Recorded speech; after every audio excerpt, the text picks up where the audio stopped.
oh look, well, I don't have substance in my essays. It's because of this. It's because I thought, well, it was all about explaining the topic sentence, which is just about sort of explaining it, really, not adding any layers. But All right. this makes sense. But yeah, you go Right. on. Sorry. So let me say what I haven't taught you though is look, I'm not suggesting this as a structure for how to go about an explanation. I'm Mm, suggesting this as a way that you can help structure your thoughts about any given topic. So you mm, might use what I'm about to teach you like as a way or a system to think about something, for example, when you're considering a prompt, yeah. or you might use it about how to consider your topic sentence and therefore explain it as a social phenomena more. Um, and it might happen to be that you end up structuring your explanation as exactly this process, but I'm not suggesting to do that. I'm just Mm. suggesting to think in this way and then cherry pick from what you've thought to write whatever it is you want to write. So I call it, I haven't really got a better name for it. I just call it the horizontal and the vertical. Okay. Yeah. So let's take the topic sentence that you had. Uh, this one here. This one. Unpunished prisoners continue to commit crimes as there's no consequence for their actions. Yeah. Okay. So that is a contended phenomena. You're saying that this is happening. This is a thing that happens, and this is the way the world is.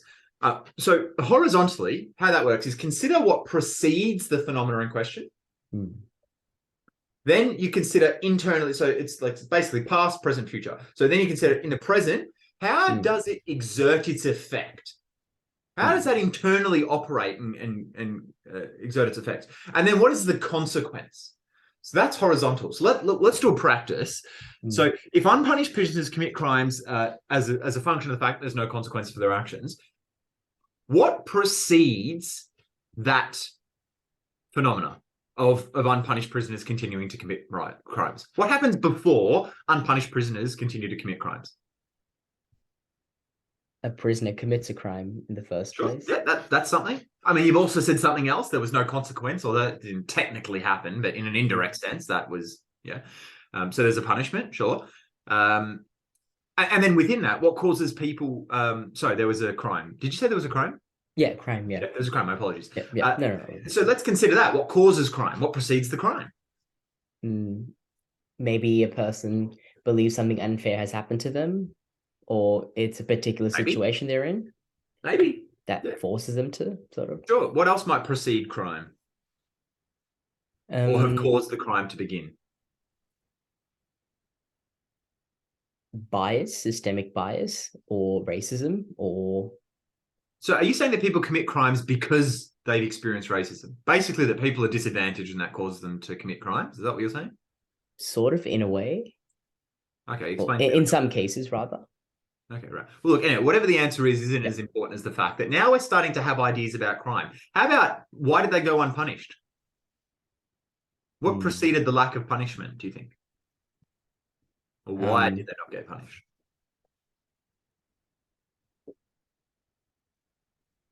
perhaps because, well, it could be like um, the fault of the justice system. Well, not the fault, Maybe. but Yep, like, shortcoming in the justice system. What else? I mean, this isn't a trick question. Quite yeah, yeah, literally, if someone doesn't get punished, why do you think that might be? yeah, shortcomings of the justice system, or they Maybe go they just didn't get unnoticed. caught. There you go. They didn't get caught, right? That's another Mm, one. Why might someone not get caught? Maybe there's, a failure of the funding of the police, mm, the ability to act in covert ways in crime, and the incentive for doing so don't get caught. Yeah, that's fine. All right, that's enough for proceeds. Now, look, you don't necessarily get something in each step. Sometimes mm, it's like nothing here, and then bam, that's a great idea, right? yeah. But so far, what we've discussed is that some of the impetus or preconditions to crime include bias, whatever else you said there. Mm, Um, let's say socioeconomic disadvantage, yeah. um, and lack of punishment can be due to shortcomings in the justice system or the fact that crime often happens in covert and subtle ways because there's an obvious incentive Mm, not to get caught, right? Even there, they are observations and kind of unpacking this phenomena, this topic sentence, yeah. right? So it's not that you're explaining the example. The example exists to resolve the ambiguity of the topic sentence. You're explaining your point. Think of it this way. Isn't it true in life? You don't just go around giving headlines. You say what you have to say, and then you say the rest of what you have to say about what you had to say, right? Yeah, yeah. For example, you go to your best mate, oh, Michael's been really annoying in class as a tutor. He's really riding me hard, right? And then maybe if they're interested and they take the bait, then you'll continue to explain. Oh, he keeps doing this, isn't it, right? Whatever. My point is, you don't just go around giving headlines. Well, similarly, in your essay, in your body paragraph, you've got a point, an example, and an explanation. Now, you could just take that example out. The heart of your paragraph is the point and the explanation, which is what you have to say and the rest of what you had to say about what you had to say. The example exists to help orient you in precisely what is meant. So, for example, if my wife says to me, you never listen to me, that's the point. I'll skip the example. I'll go straight to the explanation. I don't like it when we don't talk because I feel not respected or not heard. Oh, let's just say that's what she said, right? Yeah. Now, I don't know precisely what's the issue. I know that she's not feeling heard, but I don't know how that came to be. Let's put the example in. You never listen to me. Whenever we go to talk about our relationship, you walk away and play video games. It's poor communication and I feel disrespected. I'm like, Call of Duty, that's the issue. Right? So the example, it doesn't strictly need to be there. The point is the point in the explanation. The example is just a thing in the middle to help kind of administratively make things simpler, right? So that begs the question, if the explanation, is just the rest of what you had to say about the point, you either already have something to say about the point, because in your observing it as a social phenomenon, you already have a context of other things you might like to say about that you haven't yet said. Or in the absence of that, in order to generate ideas of what you might like to say about the point, you can think of, for example, what we've just discussed, what precedes it. Now let's consider what happened. How does it internally operate?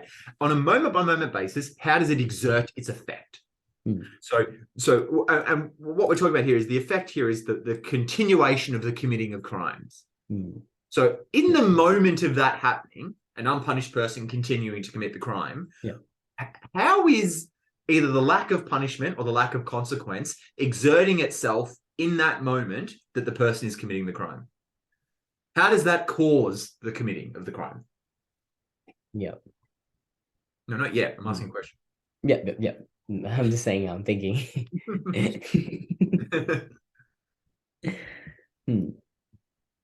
Just imagine it. Imagine right there. You've got someone at 7-Eleven. He's a criminal. Yeah. They are a criminal. And they're criminal, and they've been so far unpunished, either due to shortcomings in the justice system or they didn't get caught, and they're about to commit another crime. How, in what sense, in the moment of them pulling the gun out to rob the person, in what sense is the lack of punishment or the lack of consequence doing the causing of the pulling out of the gun?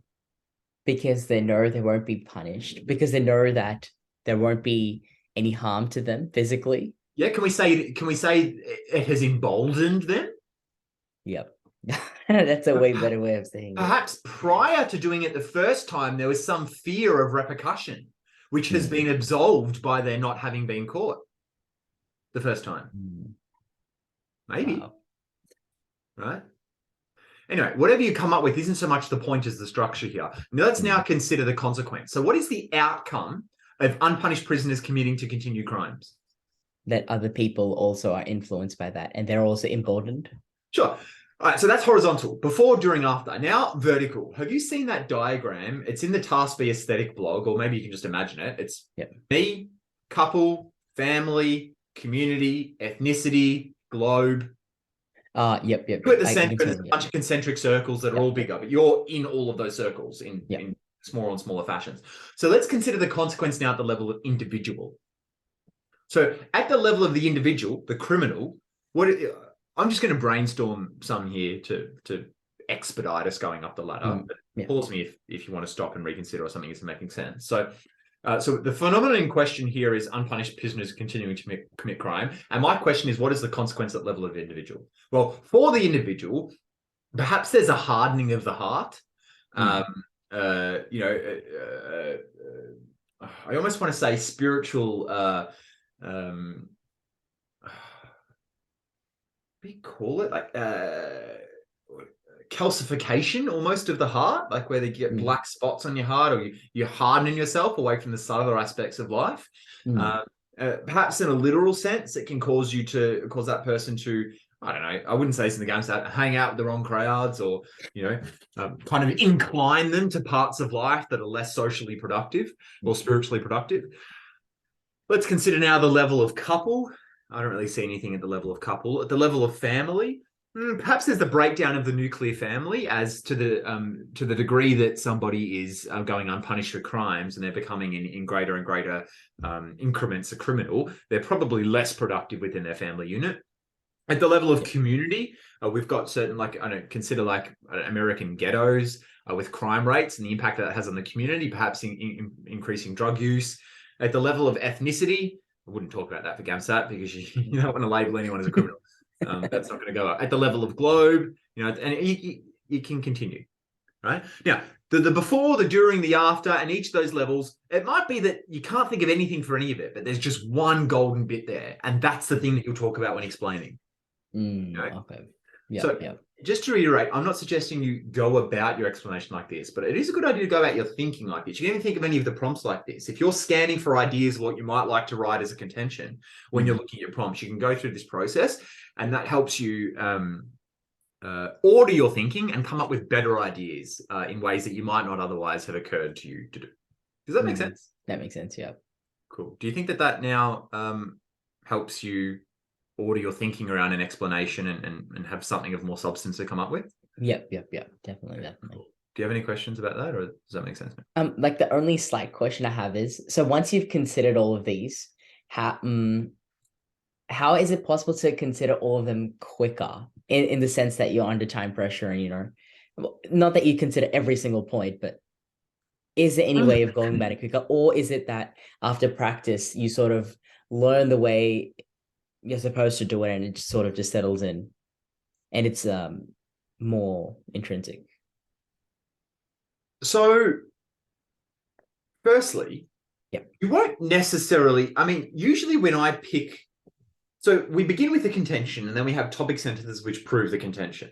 If my topic sentences prove the contention, well, firstly, if I actually think the contention, which I should for GAMSAT, if you pick a contention that you don't actually think, you're in a pickle of coming up with reasons for thinking the thing you don't actually think.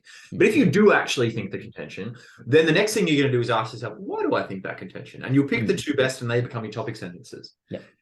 If your topic sentences then are reasons why you think something that you actually think, you should probably have something to say about those reasons already. It's not like the first time you would have thought of that thing, right? So you won't necessarily always have to, in the explanation portion, be thinking of, go through the structure, right? That'd be my first observation. The second thing is, the truth is, I happen to have the ability to scan this extremely quickly.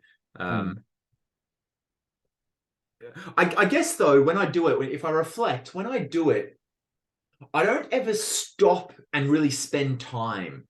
I'm kind of scanning for low-hanging fruit. If something doesn't immediately come to me, I've probably moved on because you don't have time to be stopping on what is before, what is the middle, what is after. I might go, unpunished people can commit crimes. And I'll be like, well, what leads to that? What comes as a result of it? How does it exert its effects? If nothing's firing for me, I just, keep kind of grasping around.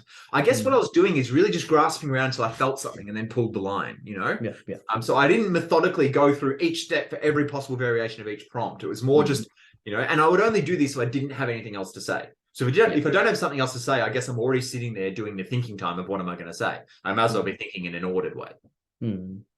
But usually if you try and do it quickly and just grasp low-hanging fruit, oftentimes if there's something there, it'll fire or connect more quickly than methodically going through step by step. That's one answer. The second answer is yes, practice. What kind of practice? Well, you can, for example, go and just practice plans. Pull up the phrases quote generator and practice 5 plans a day or a week. And all you have to do is come up with a contention, topic sentence 1 and topic sentence 2. And, when thinking about how the original thinking that you do that results in you coming up with a contention, for example, might be thinking of the prompt in question and going through that process for the prompt to scan for ideas. So that will allow you to both practice planning and practice kind of scanning for more ideas. And the more you do it, the easier it becomes. Does that help? That helps, Yeah. Yeah. Cool. All right, sweet.